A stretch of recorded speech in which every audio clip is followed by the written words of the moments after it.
Hi there, I'm Nathan Agan. Welcome to the Working Actors Journey Rehearsal Room, where we deeply explore a short amount of material over a month. Today, we continue our Hamlet Project series as we embark on Act 2. If you're just joining us, you're watching these recordings, there are 16 sessions covering just Act 1, over 30 hours of discussions, insights, discoveries along the way, not to mention some really fantastic performances. For those, again, if you're new to this series, to the rehearsal room, what you're seeing over the weeks is not meant to be finished or final. It's an exploration. It's a continued work in progress. It's the next step. And of course, as we've talked about many times, if we were to get this up in the rehearsal room on its feet, things would inevitably change. This is an opportunity for artists of different generations and backgrounds to collaborate, learn from one another, and to continue the lineage of honing this craft by actually doing the work. And the rehearsal room, I believe, continues the great theatrical history of apprenticeship, where newer and younger artists get to see up close how professionals work after 30 plus years. The questions to ask, how to explore, how to communicate, how to take direction. And it's never been a top down structure. It's great ideas and questions come from all directions, and everyone has been very welcoming of that dynamic. And we can also explore different casting. Specifically here, it's very fluid. There's no set cast. And it's being more conscious to gender and age or race than sometimes theaters feel they can be. And in these sessions, particularly, hearing different actors read the same parts often brings even more clarity or even more questions, and even more to stimulate your imagination, which I think is a lot of fun. And as we'll probably hear about, we can bring artists together from all over the place, from all different corners of the globe. And sometimes it's people that haven't worked together for 20 years or perhaps even longer, which is a lot of fun. And so that's what we're doing here. We will continue posting the weekly sessions on YouTube for free for everybody to enjoy. So be sure to subscribe to our channel, click for notifications, and you can still support this project via Patreon and get early access to all the sessions, plus a podcast version, ad-free, starting at just $5 per month. Thank you to a few of our patrons, Joan, Michelle, Jim, Magdalene, Ivar, Claudia, Cliff, and Jeff. And a few quick housekeeping items for the people on the call. If your mic is on and you have any programs that could be making dings or beeps, if you don't mind closing those, or if you have any browser windows that have your email or whatever, if you can close those, that'd be great. And if you're not reading a scene, if we're actually reading the scene, if you can just turn your camera off so that we can just kind of focus on the people reading, that would be great. A bonus, if you want to stay off until your character enters, that's great, but we're trying to keep this super low tech for everybody. And if audience members can kind of leave their cameras off, generally that would be great until we open it up for Q&A. Super helpful, but we appreciate that. Just to kind of help us all focus on the number of people here in the room. And it's great to see so many people, and especially so many new people. I do just also want to take a moment to say that I think sometimes it's easy to not reflect on how exciting and fun something can be in the moment. Usually it's afterward, like, oh, wow, that was so fun. It was so great. And I just want to reflect that I just get so excited just actually showing up for this, that it's like, we're doing this right now. This is happening right now. This is a lot of fun. This is exciting. So I just want to reflect that. And I want to thank all of you for being here and being part of it. With that, I will turn it over to Annie and Randy, and have a great couple hours. Thanks, Nathan. We thought the best way to initiate getting into Act 2 would be to read Act 1 in its entirety. We've never done that. We've broken it down into scenes, but we thought it would be great to just see what Act 1, what we've learned about Act 1, and also for people who are new to it, let them perhaps see what we've done, but also just refresh them on that act. Now, I will be reading entrances, not exits. And if you do go off camera, please come back for the next scene or for your entrance, because we're going to go straight through. And it's I know that at least for me, because I'm an old lady, the whole idea of muting and unmuting and all of that can, yes, if you are going to read today, can become somehow confusing. So you can decide, but make sure you come back. All right. Now let me just make sure everybody got their casting right. Yes. We're all on the same page. Good. That way I don't have to open my book. And I think, Randy, unless you have something to say, Nope, let's do it. okay, let's do it whenever you're ready. So enter Bernardo and Francisco, two sentinels. Annie, I lied. You're gonna have to open your notebook. What? I'm lying to you. I need you to open your notebook. I don't have my casting. I'm not sure what you're saying. I don't have my Your casting. casting or your Yeah. Francisco. Yeah, Ben is Bernardo, and in this you're Francisco. Okay. Okay, you good? And then you know when Oh, you're I got it. Yep, I have it here. great. Never mind. Thanks, Yep. Nick. Thank you. All right, let's start again. Enter Bernardo and Francisco, two sentinels. Who's there? Nay, answer me. Stand and unfold yourself. Long live the king. Bernardo, He you come most carefully upon your hour. 'tis now struck 12. Get thee to bed, Francisco. For this relief, much thanks. 'Tis bitter cold. I am sick at heart. Have you had quiet, guard? Not a mouse stirring. Well, good night. If you do meet Horatio and Marcellus, the rivals of my watch, bid them make haste. I think I Enter hear. Horatio and Marcellus. I think I hear them. Stand! Who's there? Friends to this ground. And liegemen to the Dane. Give you good night. Oh, farewell, honest soldier. Who hath relieved you? Bernardo has my place. Give you good night. Hola, Bernardo. Say, what, is Horatio there? A piece of him. Welcome, Horatio. Welcome, good Marcellus. What? Has this thing appeared again tonight? I have seen nothing. Horatio says 'tis but our fantasy, and will not let belief take hold of him touching this dreaded sight, twice seen of us. Therefore, I have entreated him along with us to watch the minutes of this night, that if again this apparition come, he may approve our eyes and speak to it. Oh, tush, tush, 'twill not appear. Sit down a while, and let us once again assail your ears that are so fortified against our story, what we 2 nights have seen. Well, sit we down, and let us hear Bernardo speak of this. Last night of all, when yon same star that's westward from the pole had made his course to illume that part of heaven where now it burns, Marcellus and myself, the bell then beating one. Peace! Break thee off. Enter the ghost. Look, where it comes again. In the same figure, like the king that's dead. Thou art a scholar. Speak to it, Horatio. Looks it not like the king? Mark it, Horatio. Most like. It harrows me with fear and wonder. It would be spoke to. Question it, Horatio. What art thou that usurps this time of night, together with that fair and warlike form in which the majesty of buried Denmark did sometimes march? By heaven, I charge thee, speak! It is offended.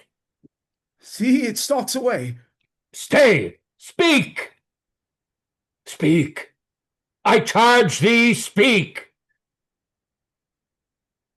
'Tis gone, and will not answer. How now, Horatio? You tremble and look pale. Is not this something more than fantasy? What think you on't? Before my God, I might not this believe without the sensible and true avouch of mine own eyes. Is it not like the king? As thou art to thyself, such was the very armor he had on when the ambitious Norway combated. So frowned he once, when in an angry parle he smote the sledded Polacks on the ice. Oh, 'tis strange. Thus, twice before, and just at this dread hour, with martial stalk hath he gone by our watch. In what particular thought to work, I know not. But in the gross and scope of my opinion, this bodes some strange eruption to our state. Good now, sit down, and tell me who that knows why this same strict and most observant watch So nightly toils the subject of the land. Hmm. And why such daily cast of brazen cannon and foreign mart of implements of war? Why such impressive shipwrights, whose sore task does not divide the Sunday from the week? What might be toward that this sweaty doth make the night joint laborer with the day? Who is that can inform me? That can I. At least the whisper goes so. Our last king, whose image even but now appeared to us, was, as you know, by Fortinbras of Norway, thereto pricked on by a most emulate pride, dared to the combat, in which our valiant Hamlet, for so this side of our known world esteemed him, did slay this Fortinbras, who by a sealed compact well ratified by law and heraldry did forfeit with his life all those his lands which he stood seized on to the conqueror, against the which a moiety competent, oh, I lost my place, sorry. Was Gage Who by sealed compact, well ratified with law and heraldry, did forfeit with his life all those his lands which he stood seized on to the conqueror, against the which a moiety competent was gauged by our king, which had returned to the inheritance of Fortinbras, had he been vanquisher, as by the same covenant and carriage of the article design, his fell to Hamlet. Now, sir, young Fortinbras, of unimproved metal hot and full, hath in the skirts of Norway, here and there, sharked up a list of landless resolutes, for food and diet to some enterprise that hath a stomach in it, which is no other, and it doth well appear unto our state, but to recover of us by strong hand and terms compulsive those foresaid lands so by his father lost. And this, I take it, is the main motive of our preparations, the source of this our watch, and the chief head of this post-haste and roamage in the land. enter ghost again? But soft, behold, lo, where it comes again. I'll cross it though it blast me. Stay, illusion, if thou hast any sound, or use of voice, speak to me. If there be any good thing to be done, that may to thee do ease and grace to me, speak to me. If thou art privy to thy country's fate, which haply foreknowing may avoid, oh, speak. Or if thou hast abhorred in thy life extorted treasure in the womb of earth, for which they say you spirits oft walked in death, speak of it. No, stay and speak. Stop it, Marcellus. Shall I strike at it with my partisan? Do if it will not stand. 'Tis here! Oh, 'tis here!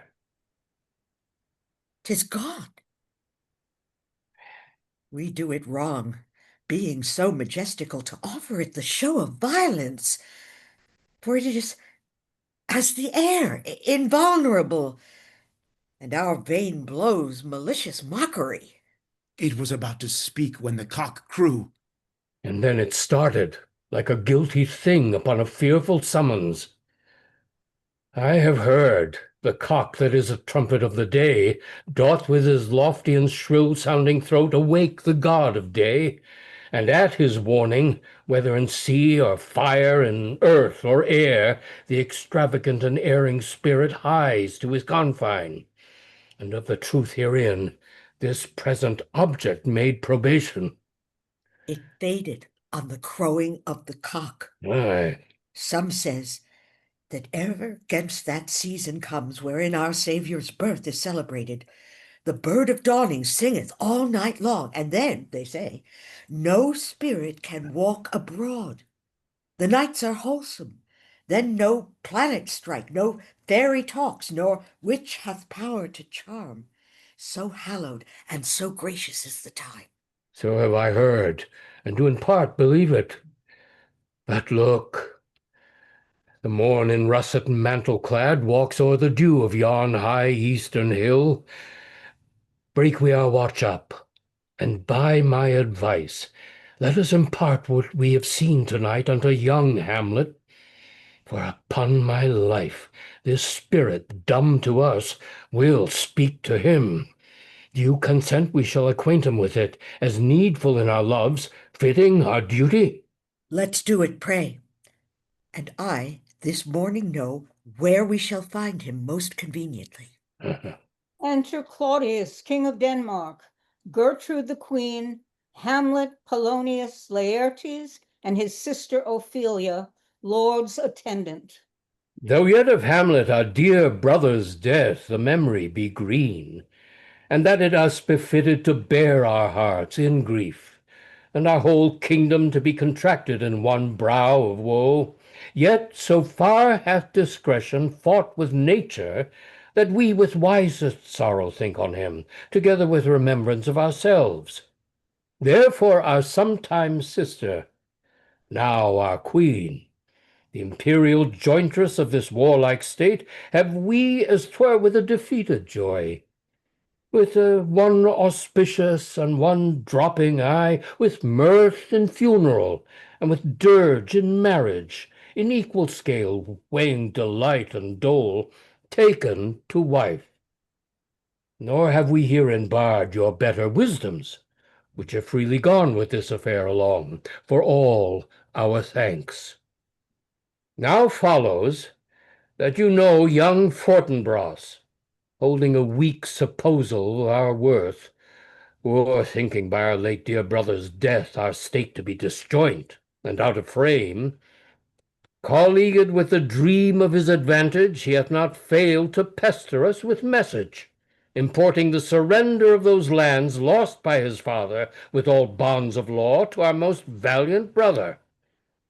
So much for him. Enter Voltimand and Cornelius. Now for ourself and for this time of meeting, thus much the business is. We have here writ to Norway, uncle of young Fortinbras, who, impotent and bedrid, scarcely hears of this his nephew's purpose to suppress his further gait herein, in that the levies, the lists, and full proportions are all made out of his subject. And we here dispatch you, good Cornelius, and you, Voltimand, for bearing of this greeting to old Norway, giving to you no further personal power to business with the king, more than the scope of these dilated articles allow. Farewell, and let your haste commend your duty. In that and all things will we show our duty. We doubted nothing. Heartily, farewell. And now, Laertes, what's the news with you? You cannot speak of reason to the Dane, and lose your voice? What wouldst thou beg, Laertes? That shall not be my offer, not thy asking. The head is not more native to the heart, the hand more instrumental to the mouth, than is the throne of Denmark to thy father. What wouldst thou have, Laertes? Dread my lord, your leave in favor to return to France, from whence, though willingly I came to Denmark to show my duty in your coronation, yet now I must confess that duty done, my thoughts and wishes bend again towards France, and bow them to your gracious leave and pardon. Well, have you your father's leave? What says Polonius? He hath, my lord. I do beseech you, give him leave to go. Well, take thy fair hour, Laertes, time be thine, and thy best graces spend it at thy will. But now, my cousin Hamlet, and my son. A little more than kin and less than kind. How is it that the clouds still hang on you? Not so, my lord. I'm too much in the sun. Good Hamlet, cast thy knightly colour off, and let thine eye look like a friend on Denmark. Do not for ever with thy veiled lids seek for thy noble father in the dust. Thou know'st 'tis common that all that lives must die, passing through nature to eternity. Ay, madam, it is common. If it be, why seems it so particular with thee? Seems, madam. Nay, it is. I know not seems. 'Tis not alone my inky cloak, good mother, nor customary suits of solemn black, nor windy suspiration of forced breath, no, nor the fruitful river in the eye, nor the dejected haviour of the visage, together with all forms, mood, shows of grief that can denote me truly. These indeed seem, for they are actions that a man might play, but I have that within, which passeth show, these but the trappings and the suits of woe.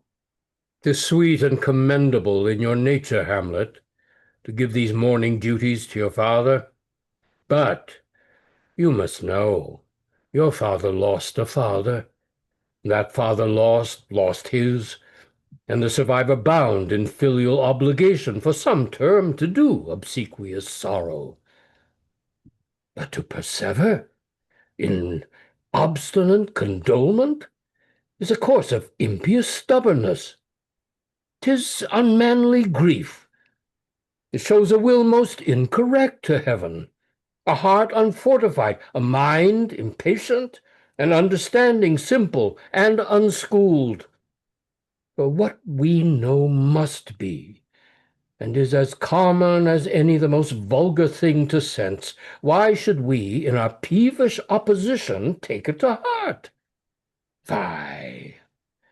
'Tis a fault to heaven, a fault against the dead, a fault to nature, to reason most absurd, whose common theme is death of fathers, and who hath still cried from the first course till he that died today, this must be so. We pray you, throw to earth this unprevailing woe, and think of us as of a father. For let the world take note, you are the most immediate to our throne, and with no less nobility of love than that which dearest father bears his son, do I impart towards you. Now for your intent in going back to school in Wittenberg, it is most retrograde to our desire, and we beseech you, bend you to remain here in the cheer and comfort of our eye, our chiefest courtier, cousin, and our son. Let not thy mother lose her prayers, Hamlet. I prithee, stay with us. Go not to Wittenberg. Shall in all my best obey you, madam. Why, this 'tis a loving and a fair reply. Be as ourself in Denmark. Madam, come. This gentle and unforced accord of Hamlet sits smiling to my heart, in grace whereof no jocund health that Denmark drinks today, but the great cannon to the clouds shall tell, and the kings rouse the heavens shall brew it again, respeaking earthly thunder. Come, away. Oh, that this too solid flesh would melt, thaw, and resolve itself into a dew, or that the everlasting had not fixed his cannon against self-slaughter. Oh, God, how weary, stale, flat, and unprofitable seems to me all the uses of this world. Fie on it. Oh, fie. 'Tis an unweeded garden that grows to seed. Things rank and gross in nature possess it merely. That it should come to this. But 2 months dead. Nay, not so much. Not 2. So excellent a king that was to this Hyperion to a satyr, so loving to my mother that he might not beteem the winds of heaven visit her face too roughly. Heaven and earth must I remember. Why, she would hang on him as if increase of appetite had grown by what it fed on, and yet within a month. Let me not think on it. Frailty, thy name is woman. A little month, or ere those shoes were old, with which she followed my poor father's body like Niobe, all tears. Why, she, even she, oh God, a beast that wants discourse of reason would have mourned longer, married with mine uncle. my father's brother, but no more like my father than I to Hercules. Within a month. Ere yet the salt of most unrighteous tears had left the flushing of her galled eyes, she married. Oh, most wicked speed! To post with such dexterity to incestuous sheets, it is not, nor it cannot come to good. Break my heart, for I must hold my tongue. Enter Horatio, Bernardo, and Marcellus. Hail to your lordship. I'm glad to see you well. Horatio! Or do I forget myself? The same, my lord, and your poor servant ever. Sir, my good friend, I'll change that name with you. And what make you from Wittenberg, Horatio? Marcellus? My good lord. I'm very glad to see you. Good even, sir. But what in faith make you from Wittenberg? Well, a truant disposition, good my lord. I would not have your enemy say so. No, shall you do mine ear that violence, to make it truster of your own report against yourself. I know you are no truant. But what is your affair in Elsinore? We'll teach you to drink deep ere you depart. My lord, I came to see your father's funeral. I pray thee, do not mock me, fellow student. I think it was to see my mother's wedding. Oh, indeed, my lord, it followed hard upon. Thrift, Horatio. The funeral baked meats did coldly furnish forth the marriage tables. But I had met my dearest foe in heaven ere I had ever seen that day, Horatio. My father. Methinks I see my father. Oh, where, my lord? In my mind's eye, Horatio. I saw him once. He was a goodly king. He was a man. Take him for all in all. I shall not look upon his like again. My lord, I think I saw him yesternight. Saw? Who?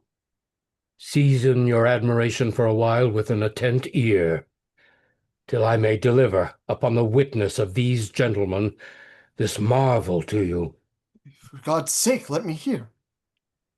2 nights together had these gentlemen, Marcellus and Bernardo, on their watch in the dead vast and middle of the night, been thus encountered. A figure, like your father, armed at all points exactly cap a pie, appears before them, and with solemn march goes slow and stately. By them thrice he walked, by their oppressed and fear-surprised eyes, within his truncheon's length, whilst they, bestilled almost to jelly with the act of fear, stand dumb, and speak not to him.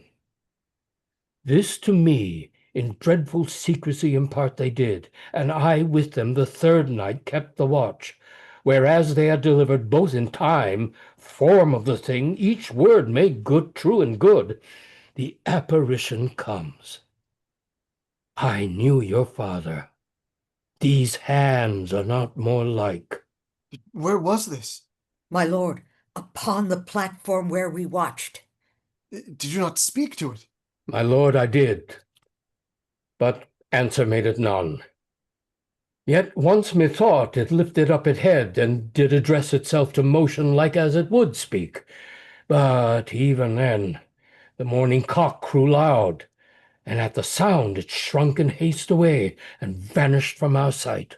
'Tis very strange.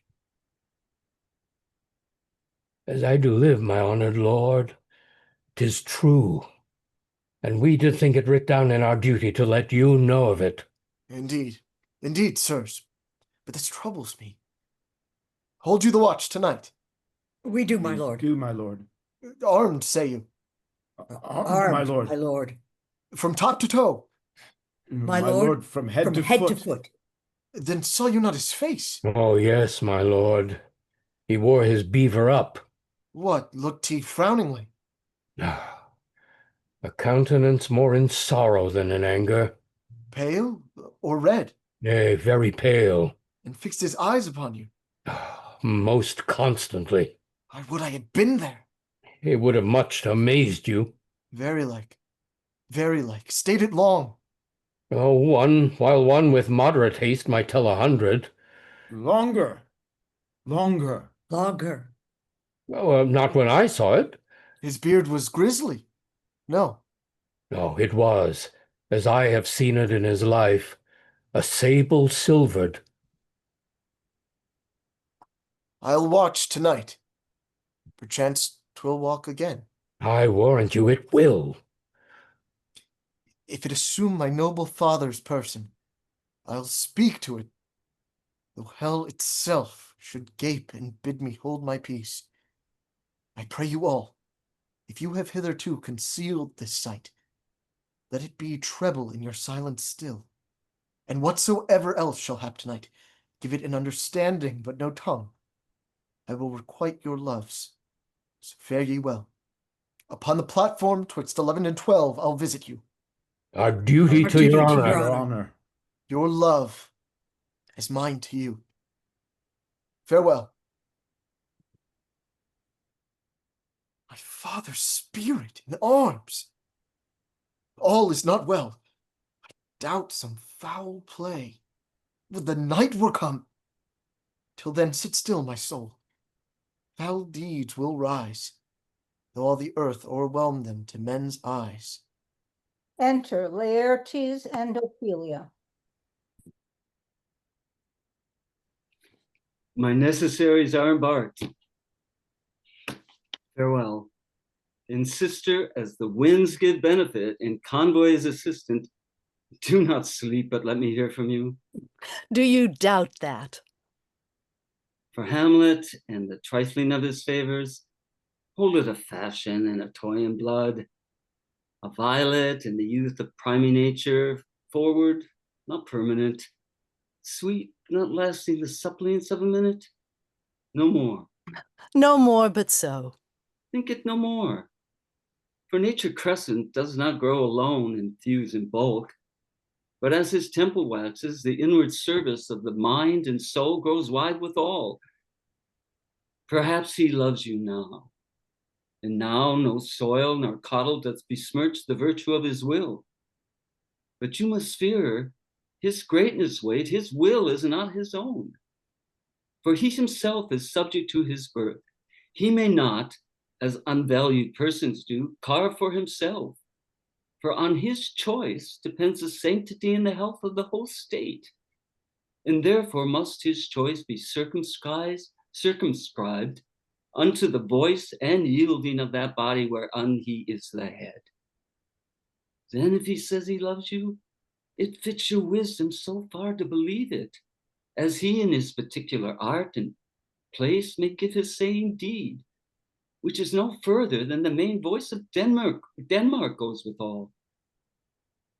Then weigh what loss your honor may sustain if with too credent care you list his songs, or lose your heart, or your chaste treasure open to his unmastered importunity. Fear it, Ophelia, fear it, my dear sister, and keep within the rear of your affection, out of the shot and danger of desire. The cherished maid is prodigal enough if she unmask her beauty to the moon. Virtue itself scapes not luminous strokes, the canker galls the image of the spring too oft before the buttons be disclosed. And in the morn and liquid dew of youth, contagious blasphements are most eminent.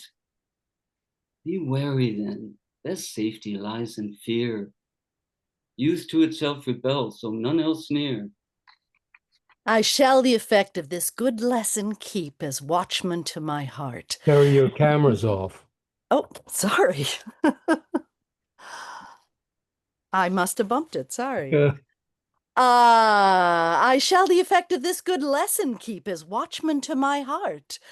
But good my brother, do not as some ungracious pastors do, show me the steep and thorny way to heaven, whilst like a puffed and reckless libertine himself the primrose path of dalliance treads, and recks not his own reed. Oh, fear me not. Enter Polonius. Oh, I stayed too long, but here my father comes. A double blessing is a double grace. Occasion smiles upon a second lead. Yet here, Laertes, aboard, aboard, for shame, the wind sits in the shoulder of your sail, and you're stayed for there. My blessing with you. And these few precepts in thy memory, see thou character. Give thy thoughts no tongue, nor any unproportioned thought his act. Be thou familiar, but by no means vulgar. The friends thou hast, and their adoption tried, grapple them to thy soul with hoops of steel, but do not dull thy palm with entertainment of each unhatched, unfledged comrade. Beware of entrance to a quarrel, but, being in, bear it that the opposed may beware of thee. Give every man thine ear, but few thy voice. Take each man's censure, but reserve thy judgment. Costly thy habit as thy purse can buy, but not expressed in fancy. Rich, not gaudy, for the apparel oft proclaims the man. And they in France of the best rank and station are of a most select and generous chief in that. Neither a borrower nor a lender be, for loan oft loses both itself and friend, and borrowing dulls the edge of husbandry. This above all, to thine own self be true, and it must follow, as the night the day, thou canst not then be false to any man. Farewell, my blessing season this in thee.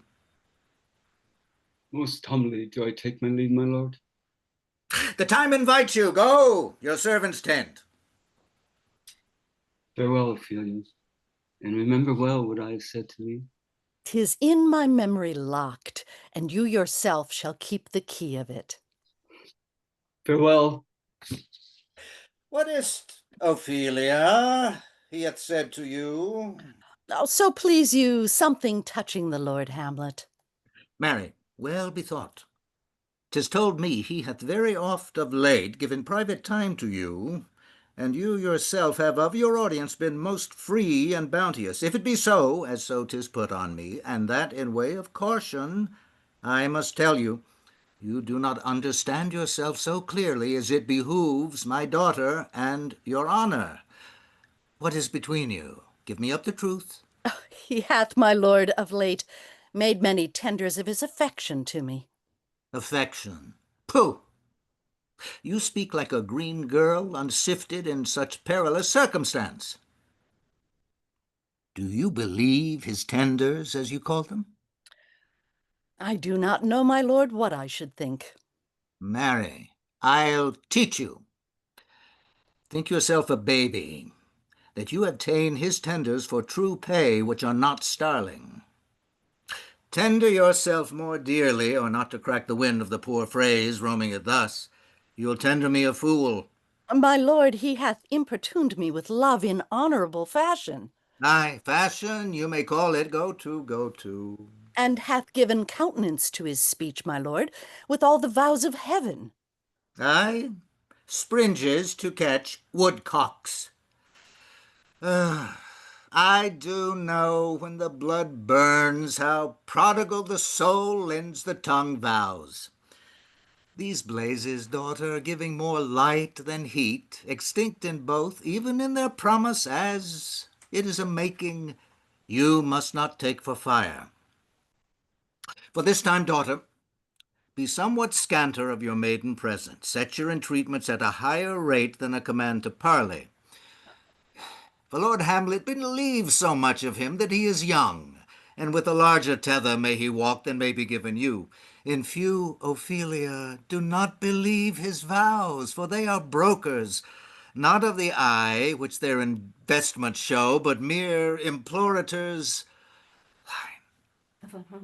of unholy youth, breathing like sanctified and pious bonds, the better to beguile. This is for all.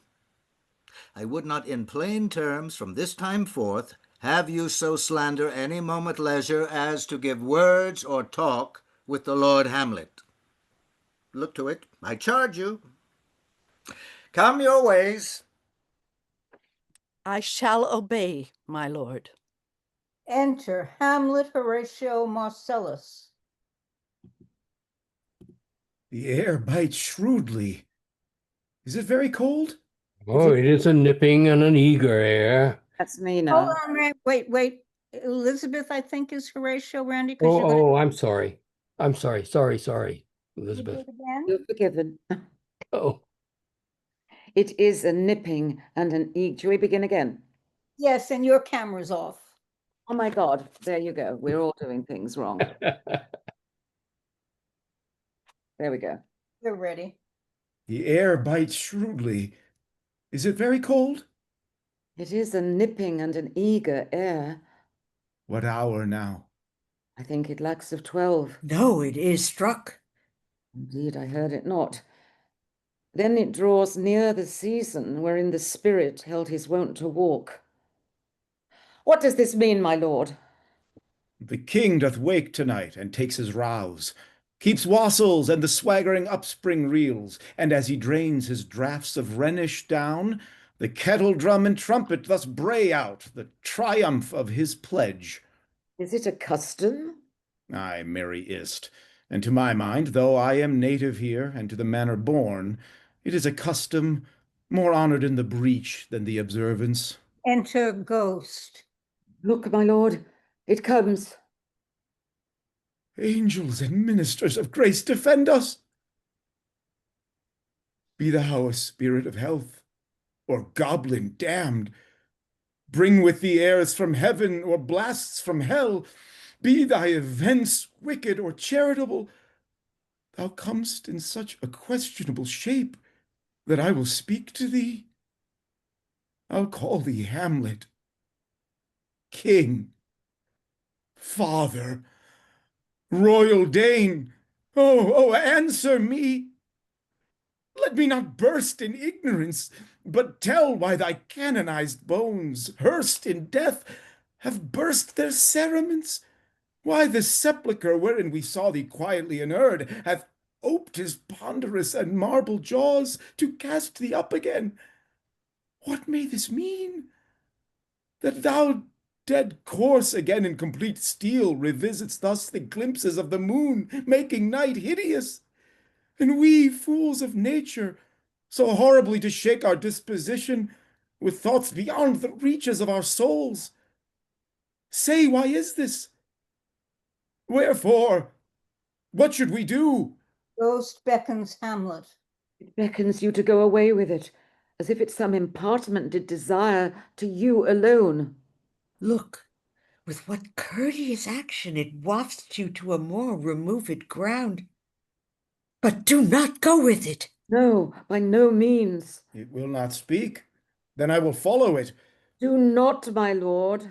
Why? What should be the fear? I do not set my life at a pin's fee. And for my soul, what can it do to that, being a thing immortal as itself?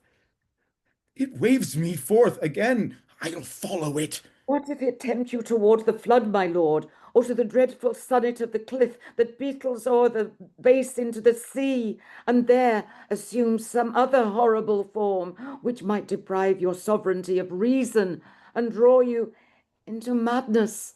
Think of it. It wafts me still. Go on. I'll follow thee. You shall not go, my lord. Hold off your hand. He ruled, you shall not go.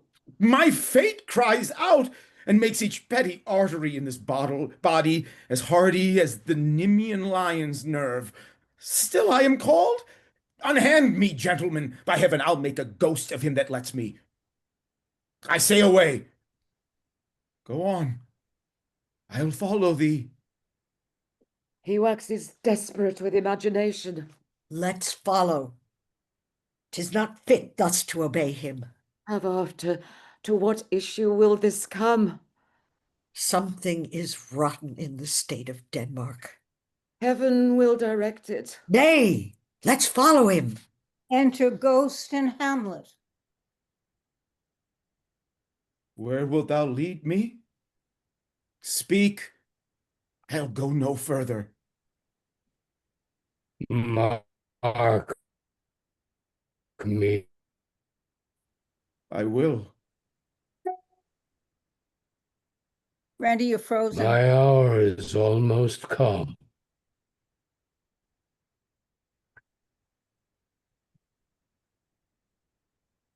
I'm frozen? You're good now. Go back to mark me. Mark me. I will. My hour is almost come, when I to sulphurous and tormenting flames must render up myself. Alas, poor ghost. Pity me not, but lend thy serious hearing to what I shall unfold. Speak. I am bound to hear. So art thou to revenge when thou shalt hear. What? I am thy father's spirit, doomed for a certain term to walk the night, and for the day confined to fast and fires, till the foul crimes done in my days of nature are burnt and purged away.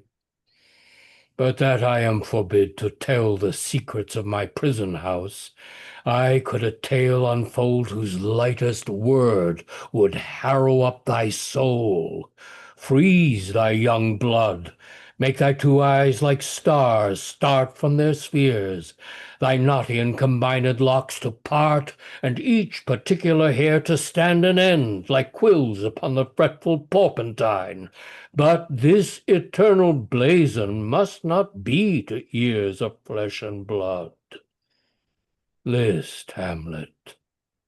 Oh, list, if thou didst ever thy dear father love. Oh, heaven. Revenge his foul and most unnatural murder. Murder? Murder most foul, as in the best it is, but this most foul, strange, and unnatural. Haste. Haste me to know it, that with wings as swift as meditation or the thoughts of love may sweep to my revenge. I find thee apt, and duller shouldst thou be than the fat weed that rots itself in ease on Lethe wharf, wouldst thou not stir in this. Now, Hamlet, hear. It's given out that sleeping in mine orchard a serpent stung me. So the whole ear of Denmark is by a forged process of my death rankly abused. But know thou, noble youth, the serpent that did sting thy father's life now wears his crown. Oh, my prophetic soul. Mine uncle? Aye, that incestuous, that adulterate beast hath witchcraft of his wits, and traitorous gifts. O wicked wit and gifts that have the power so to seduce! One to his shameful lust, the will of my most seeming virtuous queen. O Hamlet, what a falling off was there from me, whose love was of that dignity that it went hand in hand, even with the vow I made to her in marriage, and to decline upon a wretch whose natural gifts were poor to those of mine. But virtue, as it never will be moved, though lewdness court it in the shape of heaven, so lust, though to a radiant angel linked, will sate itself in a celestial bed and prey on garbage. A soft, methinks I scent the morning's air, brief let me be, sleeping within mine orchard, my custom always in the afternoon, Upon my secure hour, thy uncle stole with juice of cursed Hebanon in a vial, and in the porches of mine ears did pour the leprous distilment, whose effect holds such an enmity with the blood of man, that swift as quicksilver it courses through the natural gates and alleys of the body, and with a sudden vigour it doth posset and curd, like eager droppings into milk, the thin and wholesome blood.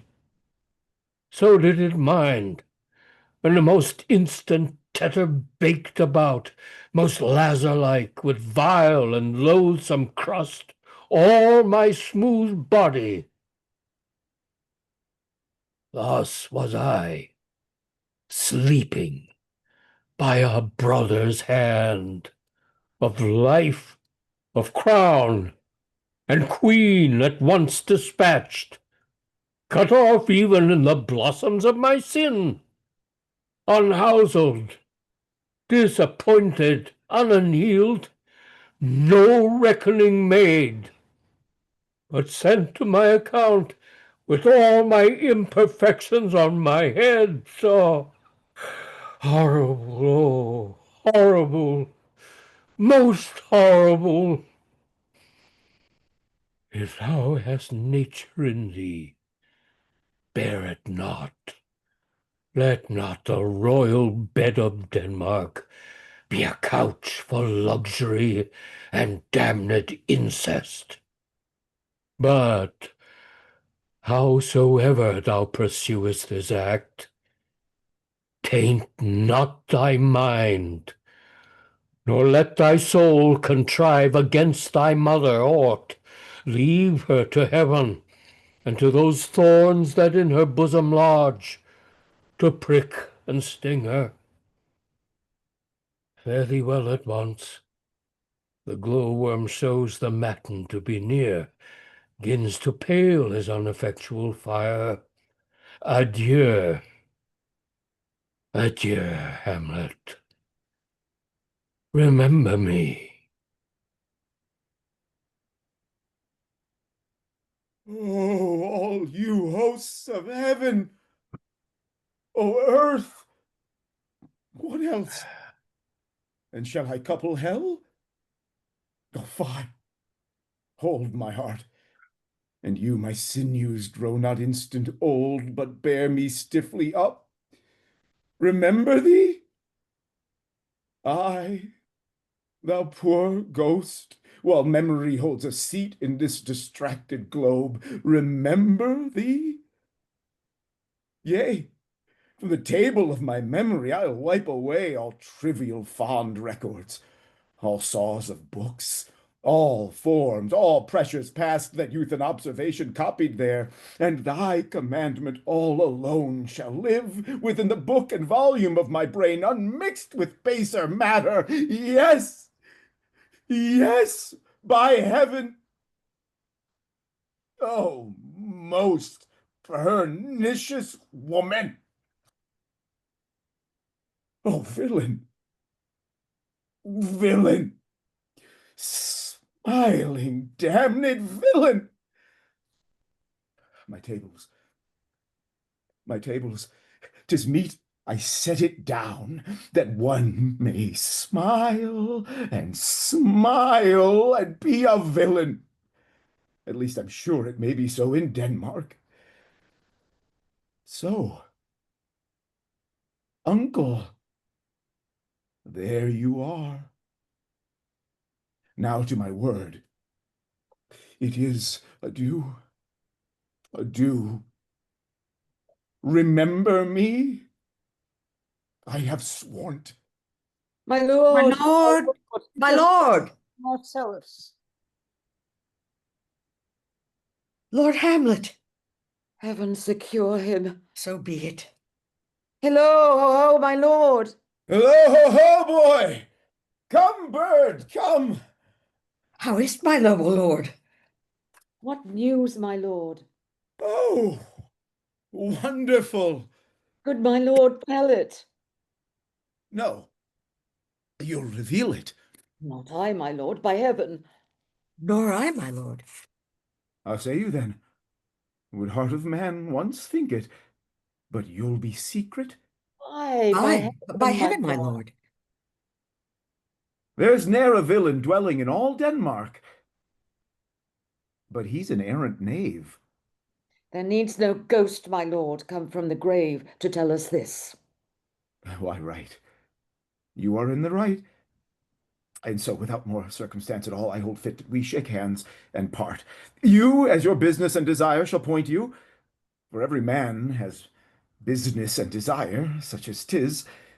And for my own poor part, look you, I'll go pray. These are but wild and whirling words, my lord. I'm sorry they offend you heartily. Yes, faith, heartily. There's no offence, my lord. Yes, by Saint Patrick, but there is, my lord, and much offence too. Touching this vision here, it is an honest ghost, that let me tell you. For your desire to know what is between us, or master it as you may. And now, good friends, as you are friends, scholars, and soldiers, give me one poor request. What is, my lord? We will. Never make known what you have seen tonight. My lord, We we will will not. Nay, but swear it. In faith, my lord, not I. Nor I, my lord, in faith. Upon my sword. We have sworn, my lord, already. Indeed, upon my sword, indeed. Swear. Boy, sayest thou so? Art thou there, true penny? Come on, you hear this fellow in the cellarage. Consent to swear. Propose the oath, my lord. Never to speak of this that you have seen. Swear by my sword. Swear. Hic and ubique? Then we'll shift for ground. Come hither, gentlemen, and lay your hands again upon my sword. Never to speak of this that you have heard. Swear by my sword. Swear. Well said, old mole. Canst work in the ground so fast? A worthy pioneer. Once more remove, good friends. Oh, day and night, but this is wondrous strange. And therefore, as a stranger, give it welcome. There are more things in heaven and earth, Horatio, than are dreamt of in our philosophy. But come, here as before, never so help you mercy, how strange or odd soe'er I bear myself, as I perchance hereafter shall think meet to put an antic disposition on, that you at such time seeing me never shall, with arms encumbered thus, or thus head shake, or by pronouncing of some doubtful phrase, as well we know, or we could, and if we would, or if we list to speak, or there be, and if there might, or such ambiguous giving out to note, that you know aught of me, this not to do, so grace and mercy at your most needs help you, swear. Swear. Rest. Rest, perturbed spirit. So, gentlemen, with all my love I do commend me to you, and what so poor a man as Hamlet is may do to express his love and friending to you, God willing, shall not lack. Let us go in together, and still your fingers on your lips, I pray. The time is out of joint. Oh, cursed spite, that ever I was born to set it right. Nay, come, let's go together. Okay. Act 1.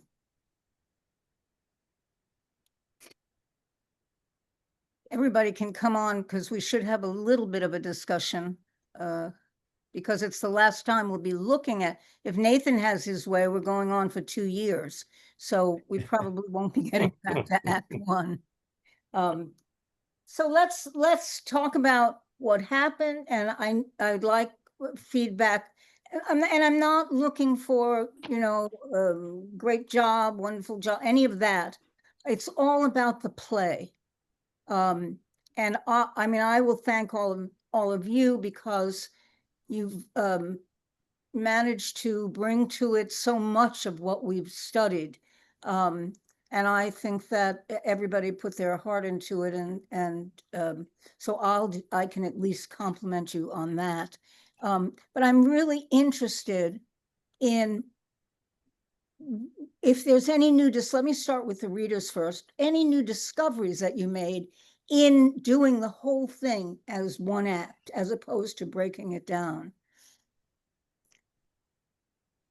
One thing for me was that it really does flow very well. I mean, you go from and this is talking as the character of Marcellus. It's like he's chasing Hamlet across the act, and it has a real sense of forward motion because of that. And I think I was starting to feel that in the way we were all playing it. Yes. Yes, I would even urge more of it, only because I think one of the things that happened for me during the reading is it became a bit measured. And I think it was because you're concentrating so much on what was being said and the meaning, that there was an energy, that a circumstantial energy That was that missing. lost. What, Ren? That was missing. Yeah. Yes. I know what you're saying. And I think that has to be there. When we leave this act, our expectation is that Hamlet is going to jump into action. And that's not what happens. So I think we have to see first Hamlet's disenchantment with this disgust, if you will, with the court. He has something in him that knows it's wrong. He doesn't know anything about the murder. All he knows is the marriage is wrong. His mother not defending his right to the throne. And all of this, of course, when you allow your imagination to go, how would I stage it? When I look at Smile and Be a Villain, I'd make sure that Claudius spends a lot of time smiling. Smiling. You know, and so that you start to link why that becomes important. We'll see more of it in Act 2. I think the other thing that we need to do is when we get that questioning, if you'll just go back when Horatio and Marcellus come in, that questioning, if there's hesitation, it has to do with Hamlet's thinking of the question he's going to ask. Otherwise, it falls into look to you angry, pale or red, and there's no taking in or thinking of the next thing to say. It just tumbled out. That's where the hesitation is. What can I ask to make this more clear to me? Then when it does become clear that Hamlet is not going to get a definite picture or understanding of what these men encountered, then he makes the decision that he himself will watch. And then it moves into this energy of sit still, my soul. Then the energy has to be there. If it sits still, my soul, till it's not about that. It's about, I can't wait to get out there. And when you can't wait to get out there, we in the audience can't wait either. Bring it on, bring it on. Look at Hamlet's now ready. And what happens? We meet Polonius and Laertes and Ophelia. So our tension, we're made to wait. Now we get that scene. And here, one of the things that we learn, we get to meet three very important characters. And I think that it's very important to make sure the arguments that Laertes has to Ophelia and the arguments that Polonius has are not the same. They are different, because Laertes is saying that he can't choose for himself because he's obligated to his position. The reason I bring that up is, oh, cursed spite that ever I were born to set it right. Laertes knows that Hamlet's in a place, not just with Ophelia, but in this world, that he's subject to making decisions that are for the good of Denmark. That's his argument. And then he warns her about her behavior. If she listens too much to him, trouble will come her way. Polonius is different. Polonius questions, and then if you get to his advice to her, it's only after she says, "This is all honorable. He's been treating me fine. This is not." He sees in her that she is not going to do the thing that Laertes had introduced us to earlier, and so he's got to put down the law. And Jim, that's where the energy comes in. I won't have you spend another minute with this man, because it's coming from Ophelia, her behavior. Sometimes Ophelia's behavior is left out of this play. And I told Randy I'm obsessed with her now, because we let her off the hook. Poor little Ophelia, what can she expect? She's got to listen to Daddy. She's got to listen to the king. What can we do? Well, give her a spine. That's what we have to do. And she shows her first spine in this scene, saying to the father, she interrupts, she says to him, "You got it all wrong. That's not what it is." And he says she won't acquiesce. He's going to lay down the law. And then Terry, "I shall obey, my lord." We understand that what you're telling the brother, you'll remember what he said and keep it locked within. And it's a perfect example, I have to say, is when you say it's in my memory locked, and you yourself, "What hath he said to you, Ophelia?" Some you try to, you try to not let it out, but then you say something touching the Lord Hamlet, and that sets him off. But at the end, and I've seen people do this in productions, they hesitate. But I think we have to be firm on, "I shall obey, my lord." That's because that's going to set us up for her actions as we move forward. She's made a choice. And again, we can argue, the audience can argue about, well, what the hell do you expect her to do?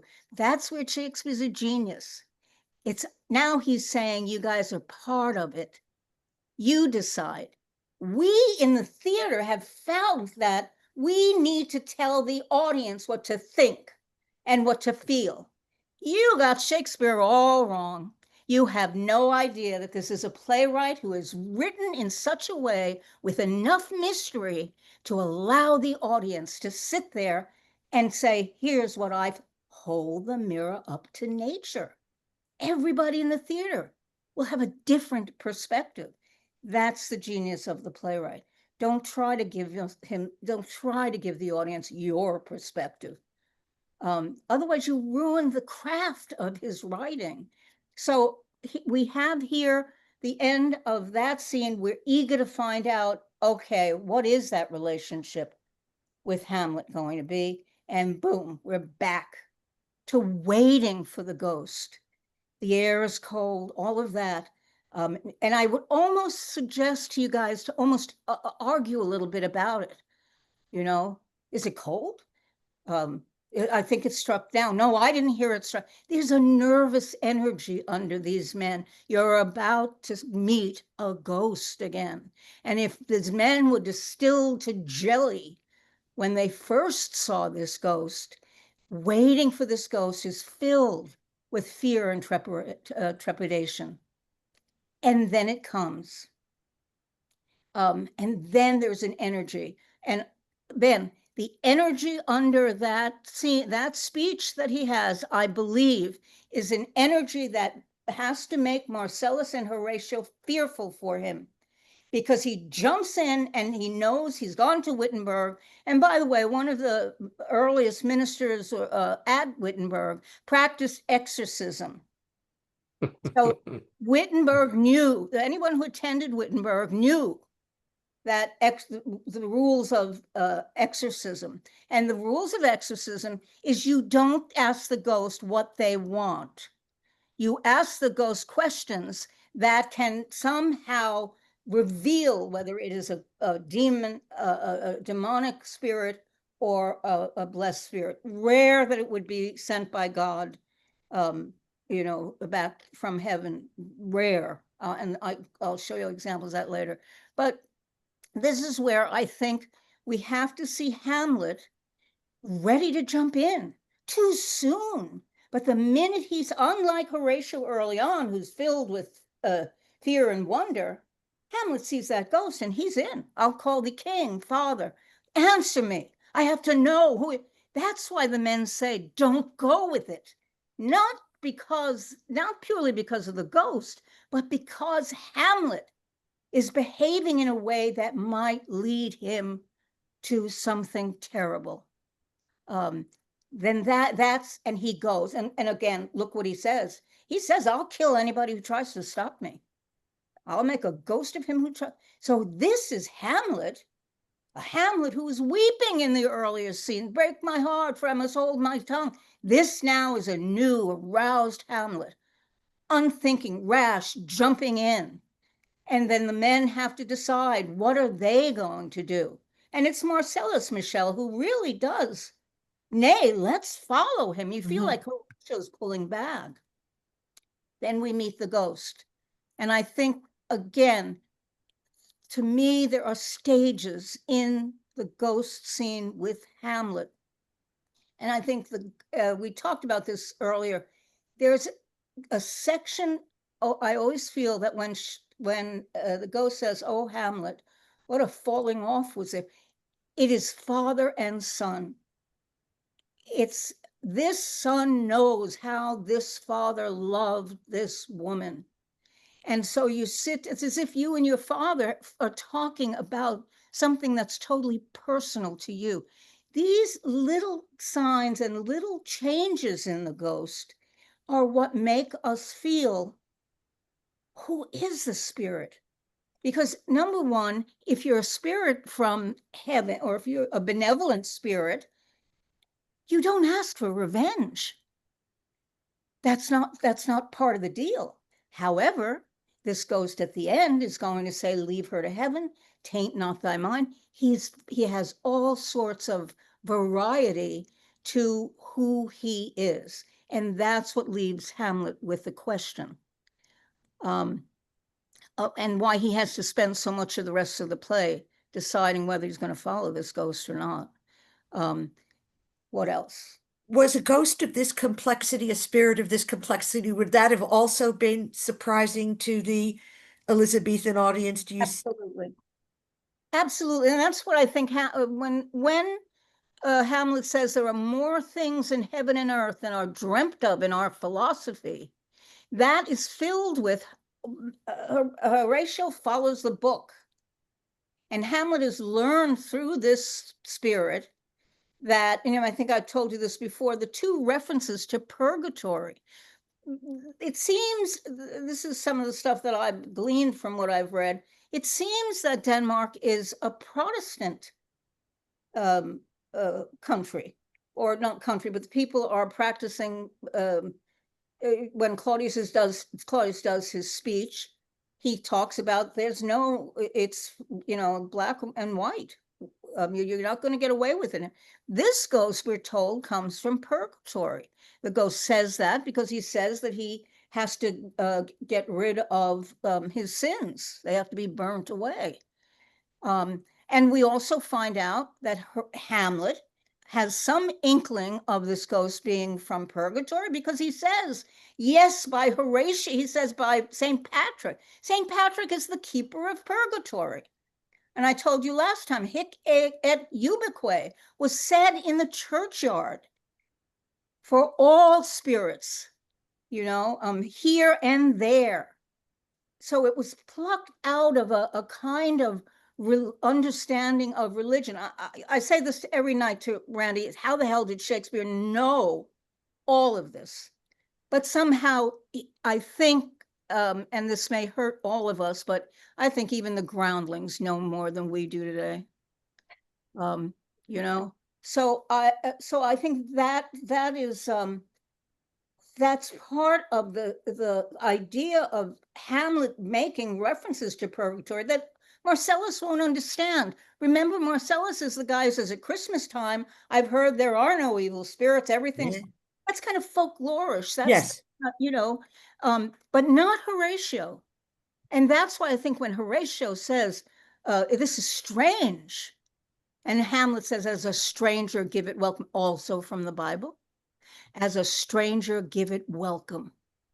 Open your mind, Horatio. There's more than what we've learned at school. And as he says that, we in the audience are opening our minds, because if we're Catholic, we believe there's a purgatory. If we're Protestant, we don't believe there is one. And if we're atheists, who the hell knows? But my point is, it's written for all of us to have an opinion. I hate opinion because it sounds so, intellectual, but have a reaction to. And so the story starts to live in us. I want to see more of it. I want to see more, because this goes beyond anything I know. I also said, we can quibble about it, but the one line that always disturbs me is, "This is an honest ghost, that let me tell you." I don't think he's saying a truthful ghost. I think he's saying this is a ghost. You can count on it. An honest ghost, a real ghost. Because we're going to find through this that Hamlet is going to have many doubts about this spirit after the scene is over. I think also one other, at any rate, all of this is to say to you, we have to capture the energy of the circumstances. And I think you have to be really careful. Ben, I want to show you one other place. When you say, "Alas, poor ghost," and the ghost, Randy says, "Pity me not." I think it's firm. I think it's pity me, get him to not be a crybaby about this. Hamlet is a mush. He tends to be, break my heart, for I must hold my tongue. He's sensitive. He loves the theater. He's sensitive. And the ghost has to get him to be able to think seriously about the mission, and that mission is revenge. So once you get through that, and I'm not saying that you just throw it off, it can be the undercurrent, your sadness about what's happened can be the undercurrent. You got to fight like hell, because if you start to weep again, he's not going to get from you what he needs. So, you know what I mean? And I see where you can get tied up in Hamlet's compassion but you have a mission, and that you have to, otherwise he will stop you again and say, "Don't do that. I need you now," because that's what he's here for. He's here to convince you that you have to take revenge, and you're going to do, if thou hast nature in thee, the nature of a prince, you are the only one who can revenge this murder. No one else can. And it is your duty. It is your duty to revenge your father, the king, your father's death. Oh, cursed spite, that ever I were born to set it right. Not that we were born to set it right, that I was born. It's a lonely mission. Marcellus will leave it. You keep Horatio because he's the only one you can trust through the course of the play. But I think that line has such an impact, and I think it's why it ends the scene.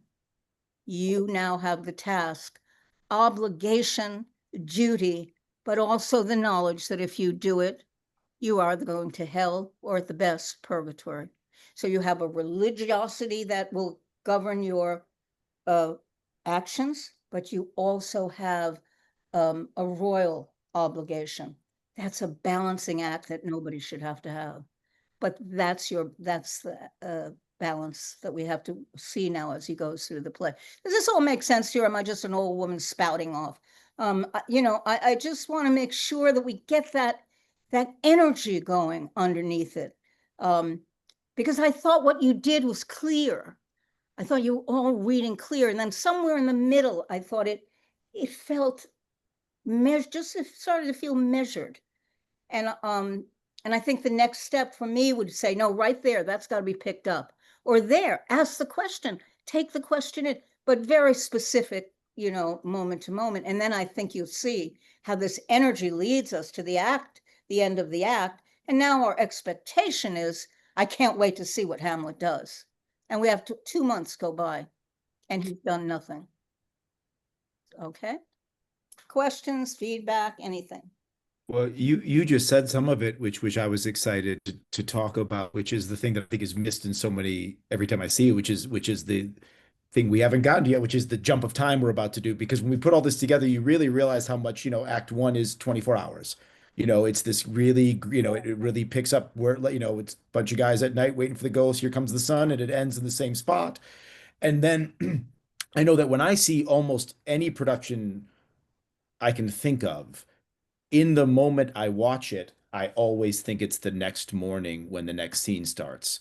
And it seems like it, and so it's funny. Again, this is sort of a directing lesson I'm getting from doing this, but it just really teaches me that, ooh, for all of Act One, I really don't want to put a lot of fanfare or anything, but I don't want to spend a whole lot of time setting nighttime. I want to keep it moving to get to there and then find a way to go. Now it is, because I know as we get into Act Two, we'll talk about why we know it's been at least 2 months. But yeah, it's one of those, but there are all these clues in there. But I know that when I watch, I just watched the Olivier version not long ago, which is missing lots of stuff, obviously, but it really does feel like it's the next morning. That he goes from here to Ophelia's bedroom and has the moment with Ophelia. It feels like that in a lot of productions, and so this just drove home to me the really cool 24-hour nature of Act One. That it really just is a cool little loop like that leads you in that.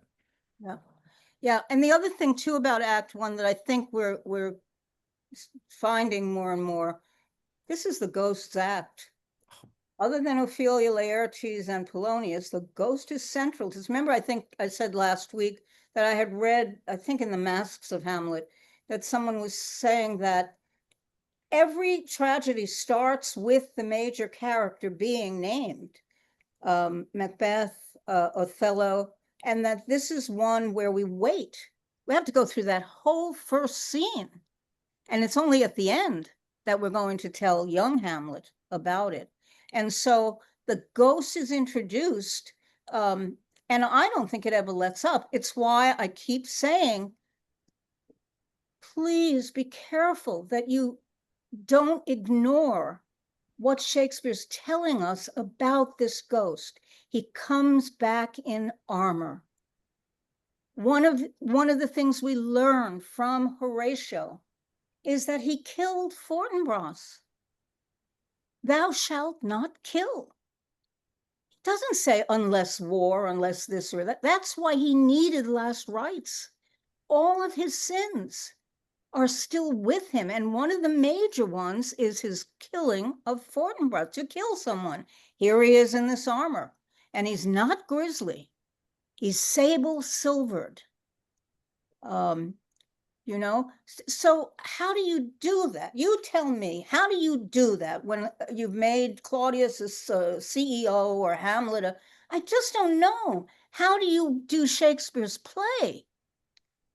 Write your own, or at least say it's an adaptation, because you're missing a key reason that the play exists, and that's the ghost. That's why when I was listening it to again today, that everything builds up to his meeting with Hamlet. Look how many scenes we have. Marcellus and Bernardo, who have seen it 3 times. Horatio sees it once and then sees it again. And it keeps reading. This ghost keeps coming back. He keeps coming back. And then in that first scene, not only did he come back in the beginning, he leaves, by heaven I charge thee, speak, and they go on to their conversation, and it says, look, he comes again. He's not coming again for penance. He's coming again probably because he saw Horatio. And probably this is how Horatio gets the idea that he will speak to Hamlet. He doesn't give you the details of it, but it's something he has a feeling about. But the ghost comes back. And then he was about to speak. He was about to answer one of Horatio's questions, but the cock sounded and he left. So of course Horatio is going to say, but you've got to see the ghost doing this. You can't make him a white light or some kind of Hamlet's alter ego, whatever the hell they do. You got to see the ghost. Well, what the hell are they bringing it back to Hamlet for? At any rate, I'm done with that. Everybody knows where I stand on it, so I can stop. Anything else from anybody who watched or any of you actors? Nothing, because I talk so goddamn much. You're like, nothing. Okay. Well, then I guess we're ready to head into Act Two. Before we do, I just want to talk a little bit about the 2 months, because it's not mentioned in the Rinaldo scene. And I think Ben mentioned a lot of people think it's the next morning. Ophelia will tell us that it's twice 2 months when we're in the play within the play. Well, Annie, just for everybody's information, when Polonius meets with Rinaldo, that begins one whole day, and it goes all the way through the play within a play that night, and even into the early morning when Hamlet is shipped off to England. So it takes place in less than 24 hours. That whole chunk of the play is less than 24 hours. And it's also, isn't the other clue Voldemort and Cornelius come back Right. Yes. in this? So that entire journey has happened. Yeah. Notice only bad things happened when nothing bad happened while they were gone. Maybe they should have, all the action. Yeah. But yeah, that was the other one, was trying to figure out that it's been long enough that they've gone all the way there and come all the way back. Yeah. And Laertes. And Do not- Polonius wouldn't be sending after to find out about Laertes if he hadn't been there for a while for there to be something for Rinaldo to discover. I think we only find out about the time from Ophelia's twice 2 months, when Hamlet says, look how cheerfully my mother looks. And this is during the play within a play, when my father died within his last 2 hours. And Ophelia says, no, my lord, it's been twice 2 months. So it's from her line that you get the idea, from the time that Hamlet meets his father, 2 months have passed before we next see him again, and before the play picks up again. So but a lot of people, Randy, let me just say here that a lot of people feel that one of the reasons for the Rinaldo scene is to help signal passage of time, because he will talk about having to go see I agree. Laertes, and so it kind of sets up that Laertes, Some time has passed. And he can't fly to France. So the idea that time has passed has to do, it's sort of embedded, at least in the Rinaldo scene, and then the specifics of it come out. Yeah. The major thing, though, I think that we'll have to, as we go through it, is where's Hamlet for 2 months? Because our expectation is he was going to jump right in. Haste me to know it, that I with wings, will sweep to my revenge. Something happens. And we'll find out, because remember, now we're heading in to his hesitation. His soliloquies are about hesitation. And by the way, a word that's used in this play more than any of the tragedies, and I would say this probably the comedies too, is the word conscience. Yeah. And it's a real, plays a real role, not only in Hamlet's conscience has made cowards of us all, but everybody. Claudius is going to talk about it when he prays, and everyone is going to have to deal.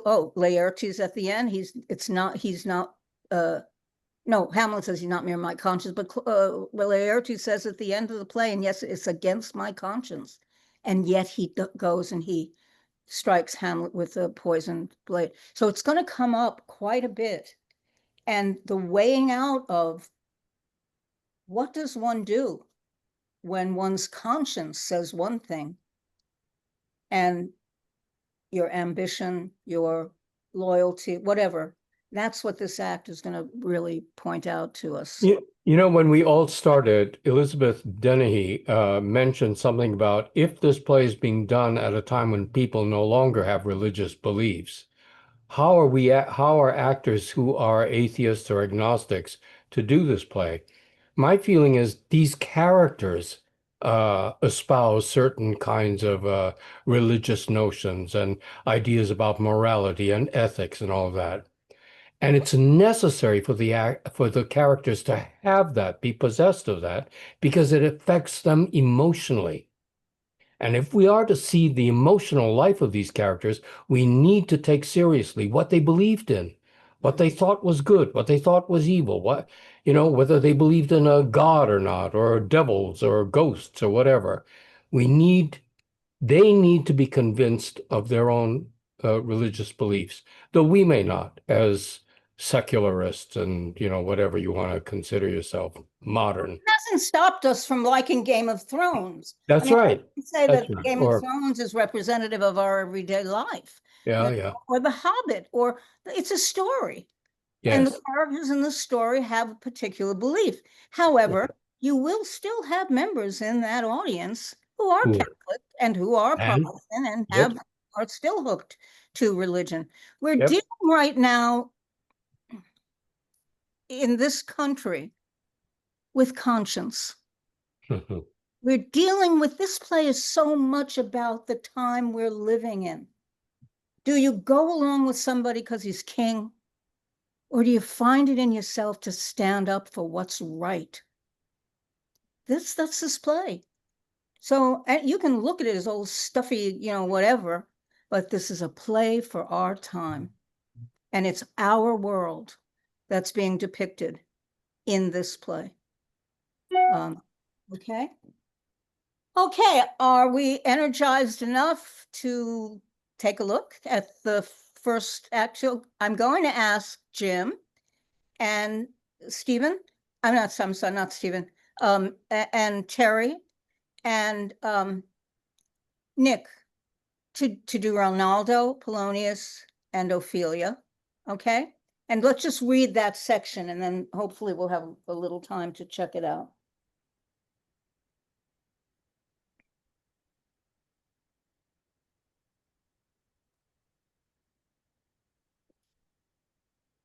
I'm Polonius. Yes, please. Okay.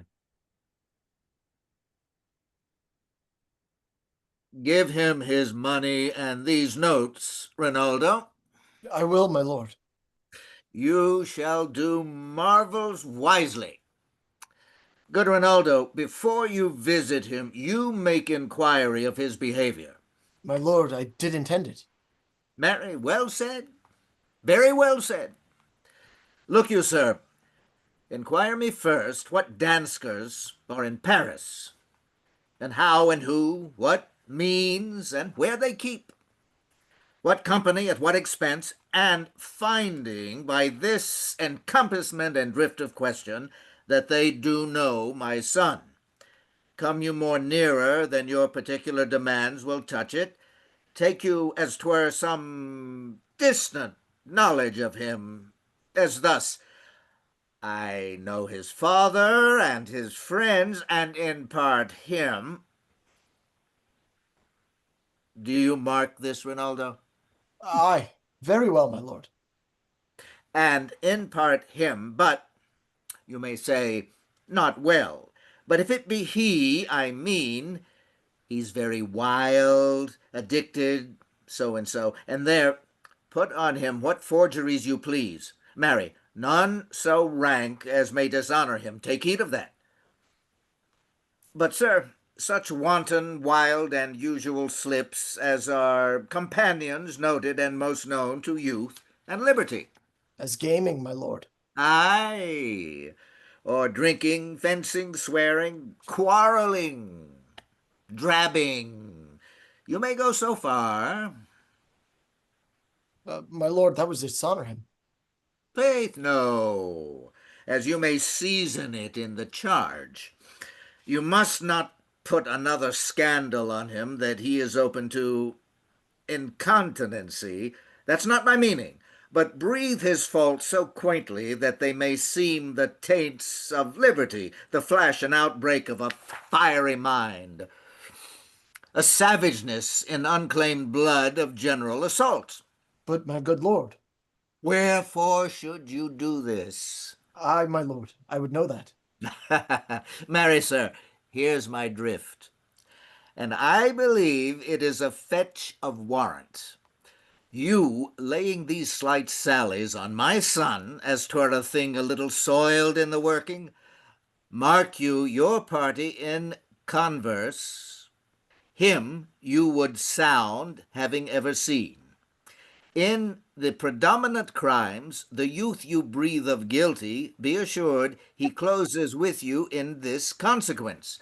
Good sir, or so, or friend, or gentleman, according to the phrase and the addition of man and country. Very good, my lord. And then, sir, does he this? He does. What was I about to say? I was about to say something. Where did I leave? At closes in the consequence, at friend or so and gentleman. At closes in the consequence. Aye, Mary, he closes with you thus.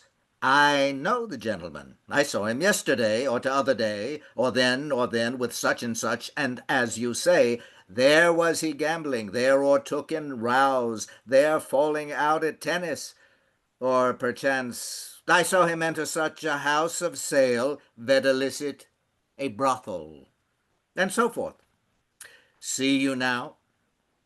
Your bait of falsehood takes this cape of truth, and thus do we of wisdom and of reach by windlasses and with assays of bias, by indirections find directions out. So, by my former lecture and advice, shall you, my son. You have me, have you not? My lord, I have. Goodbye you. Fare you well. Good my lord. Observe his inclination in yourself. I shall, my lord. And let him ply his music. Well, my lord. Farewell.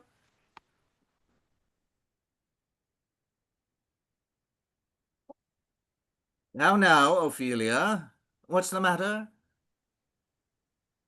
Terry, you're muted. Sorry. Alas, my lord, I have been so affrighted.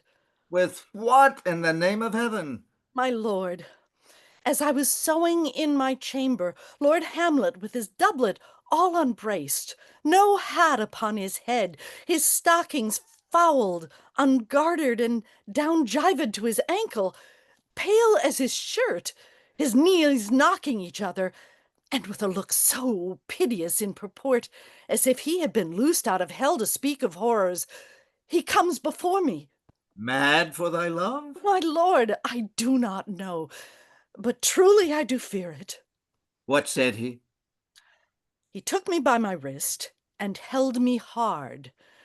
Then goes he to the length of all his arm, and with his other hand thus o'er his brow he falls to such perusal of my face as he would draw it.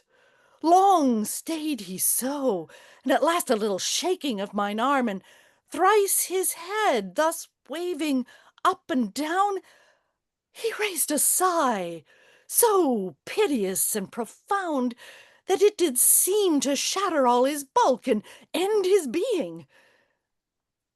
That done, he lets me go, and with his head o'er his shoulders turned, he seemed to find his way without his eyes, for out of doors he went without their help, and to the last he bended their light on me. Go with me. I will go seek the king.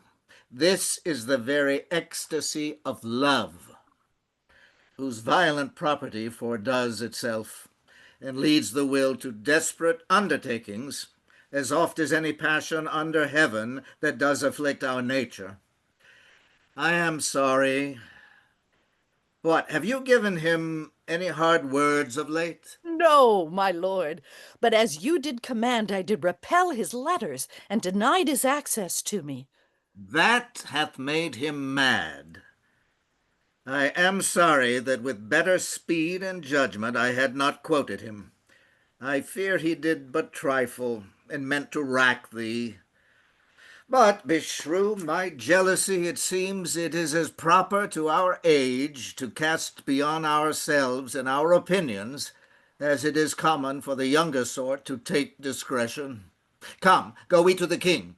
This must be known, which being kept close might move more grief to hide than hate to utter love.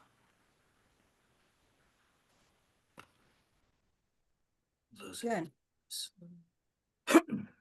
Okay. So, observations? I know you guys hate when I ask that and nobody jumps in. Yeah, Yes. when Polonius asks if she has done as he told, by saying that yes, she did, it seems that time has passed. She's had time to repel his letters and tell him to stay away. So I think that gives us a hint there that time has passed. Yes, Yes, yes. that's another one. That's right. That's right. Mhm. And I'm glad you brought it up, Mhm. because that is another circumstance that we need to take into consideration, that when we're starting to analyze his appearance to her in her chamber, that she's denied his letters, and denied access to him. She's rejected him. Yeah. Let's just look at the Ronaldo and Polonius scene for a minute. You know, what I would suggest, and this is Annie, not any kind of, scholarly thing.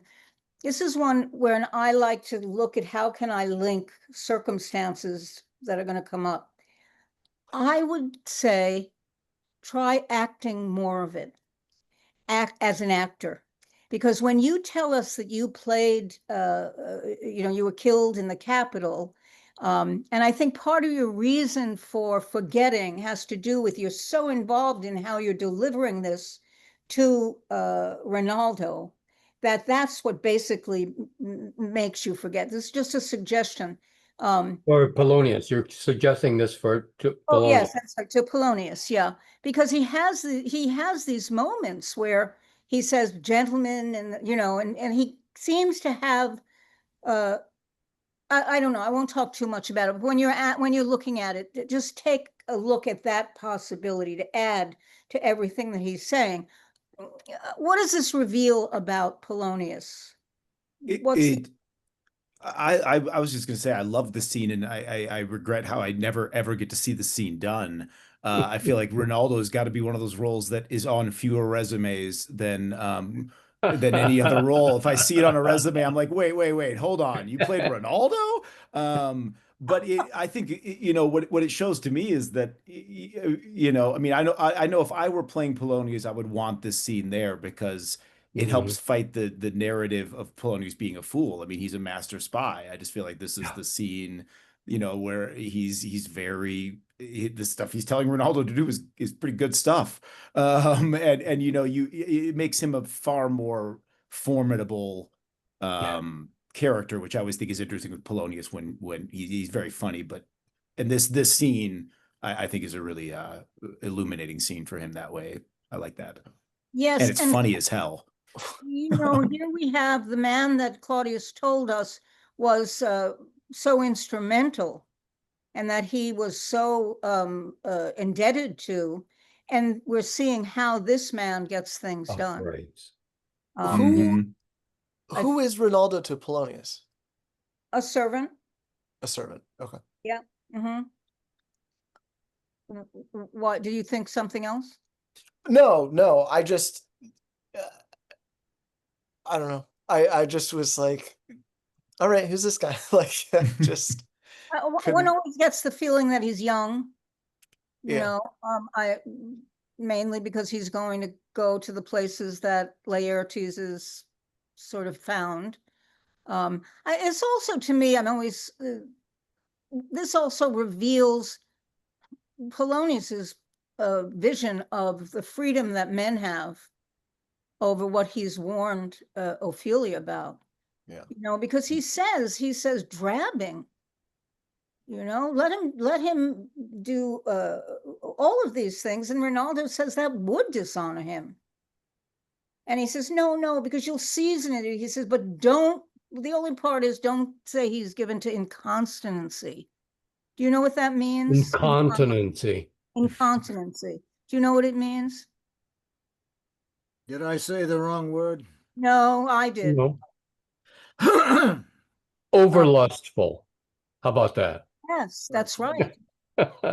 Over sexual desire, over lustful. Don't allow that to be a claim to his reputation. Which is a great, antithesis to what happens at the end of the scene. Because now we're thinking that's what Hamlet's doing, or he thinks at least. And he also says, given, he doesn't say, if you see my son, here's what, tell him his father said. He doesn't say anything about correcting his son's behavior. He says, go and I'm spying. Yeah, but that's the way Polonius is going to be behind the arras, and he's going to spy. He's going to be in Gertrude's closet, and he's going to spy. That's how he finds stuff out. I think he even spied on Ophelia when he says, it was told me that you've been very generous of yourself with Hamlet in that earlier scene. And it was put on me with caution. So somebody's been watching Ophelia, maybe for so that's kind of his mode. Yeah, go ahead. I think the other thing too, Annie, is that he's not averse to using falsehood to bait traps for people so that he can find out. So he's not averse to using lies, That's right. To get what he wants. And I think what's interesting is that he says, I'm sorry, I didn't take longer time to figure this out, Yeah. And here he is by the end of the scene, jumping to a conclusion again. He's mad. This is madness. This is love madness. So now he's going to operate on that. And you say the scene is very funny, and it is, but it's also very chilling because it's his son. Yeah. Yes. Yes. Yes. Yes, it is. Yeah. It's kind of like, I try so hard not to be political, and I won't be. Let me say, it's when you hear late night comics spoof on our leaders. And then they show a little bit of a section of the leader speaking, and it's outrageous. You listen to it and you think, oh my God. And I laugh at it. But then you say, this is somebody who's running the government. And that's Polonius. He's a Lord Chamberlain. He's somebody with a tremendous amount of power. And his behavior is laughable. So it is a combination of the two. But chilling, as Elizabeth said. Yes. I mean, it's J. Edgar Hoover. I mean, it's he could be scary and also comic at the same time, and I think there's something so interesting about. I think too is going to come up when we get there, is that it also points out what a bad leader Claudius is, because this is the man he's chosen to put his faith in, and even that little moment that he has with Gertrude, do you think it's this?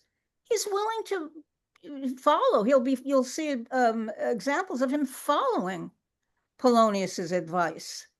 So everything that we've learned about him in the early scenes about Claudius proved true through the course of the play. He's a bad leader. He's foolish. So that's being set up. In comes Ophelia. Oh yeah, go ahead, Terry. Sorry. I was just going to say what's interesting, what I've been thinking about is how she runs straight to her father. And so that says something about her opinion of her father or her relationship with her father. I'm not sure what, but even though he's been the one to tell her she can't be with Hamlet, he is the one she goes to in this moment of being affrighted and, dismay. Yep. There's no conversation between Hamlet. She doesn't say, and I asked him why he was there. There's nothing like that. It's all his behavior. And then she comes to tell the father, Shall we, what time is it? I don't have my 52. What is it? Yeah. It's 3:52. Yeah. Oh.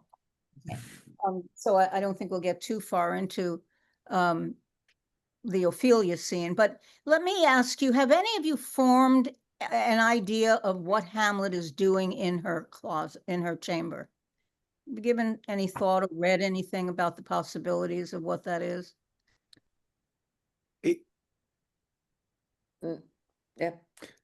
I don't know. The thing that it feels performative to me. Yes.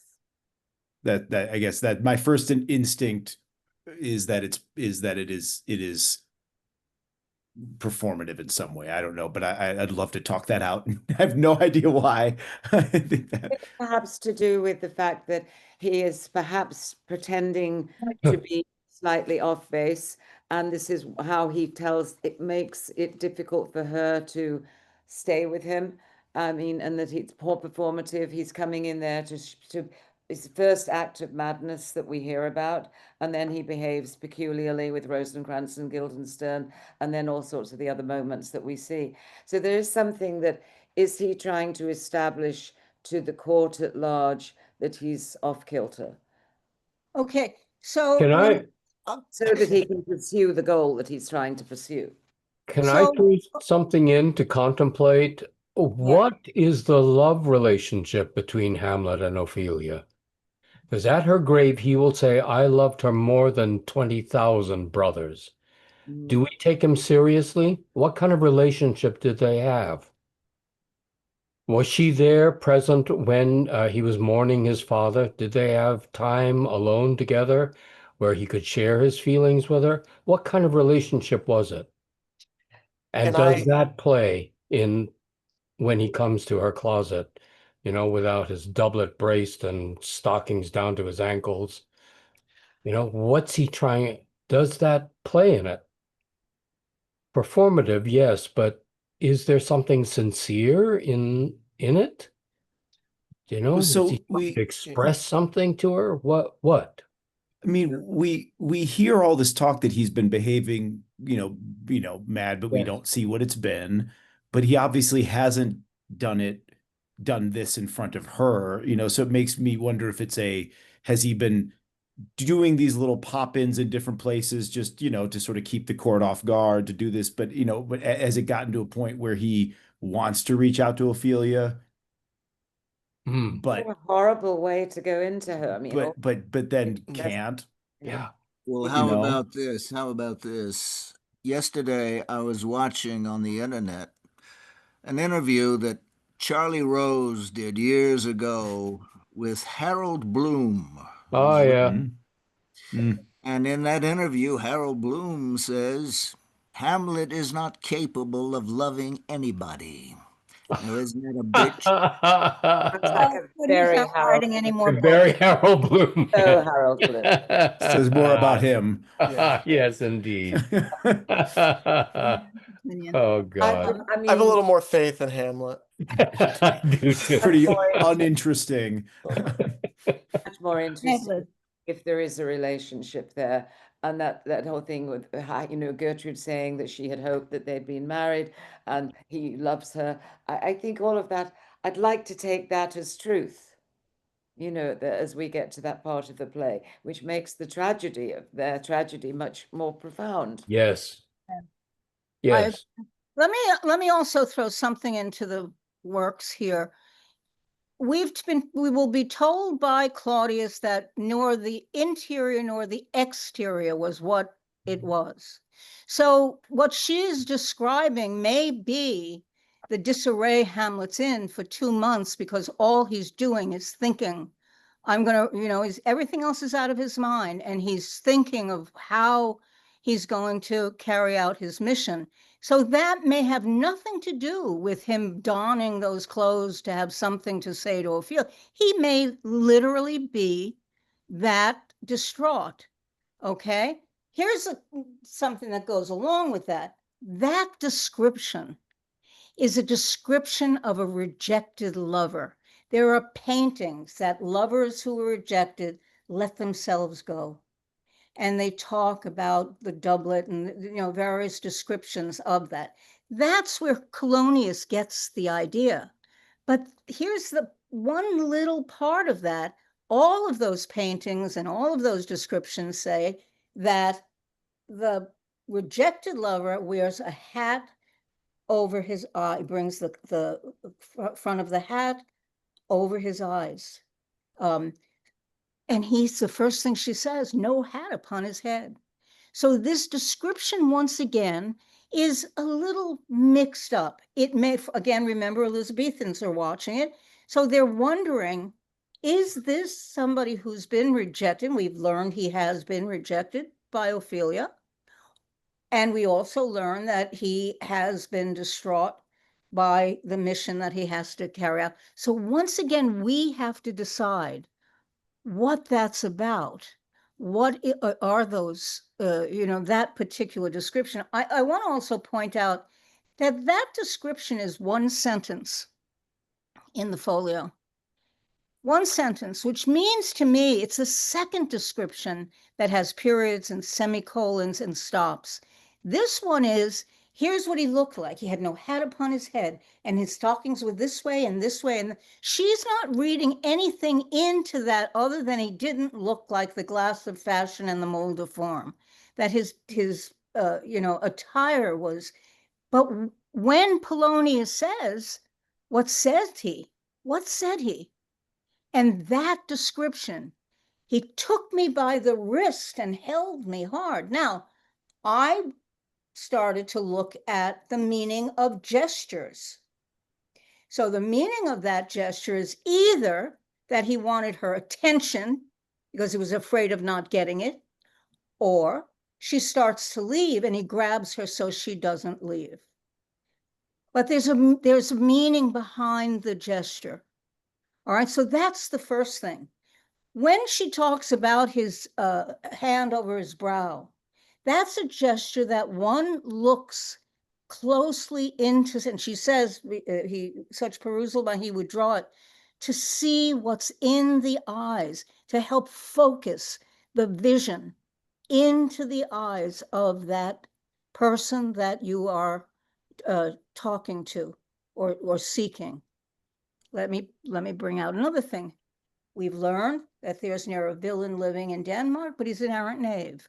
We've learned that his mother, who seemed virtuous, has proven not to be virtuous.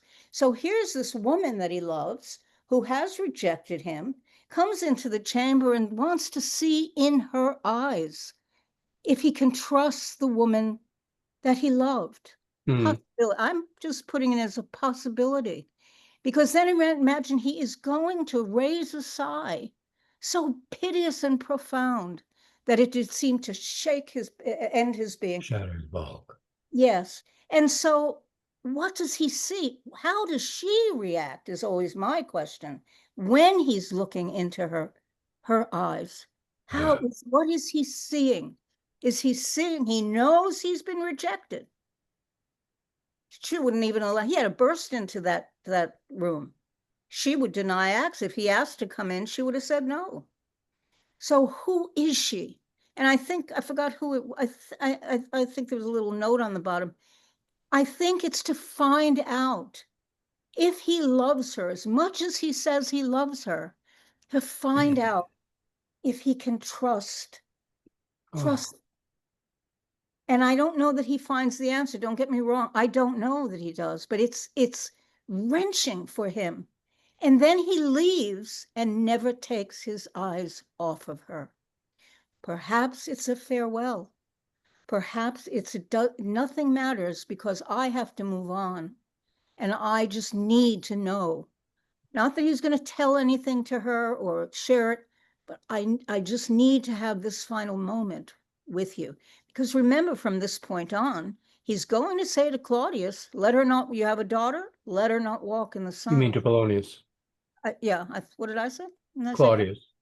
I meant Polonius. I thought I said Polonius. At any rate, we'll argue about that later. So that all of that starts to make one wonder what else might be in that. But again, the caution I put out there is, even as I say that, and what I did was look at the meaning of the gestures. Is that I think part of it is for once again the audience to have an opinion about, to decide what they think, and to see where it leads. Once again, he's written a play that says, well, I want to see where this goes, as opposed to it's too long.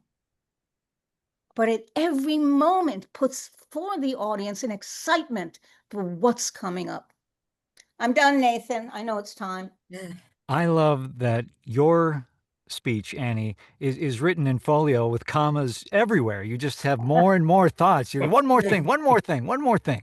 Right. It's great. It's great. No, this was it was wonderful to hear Act One all in its entirety.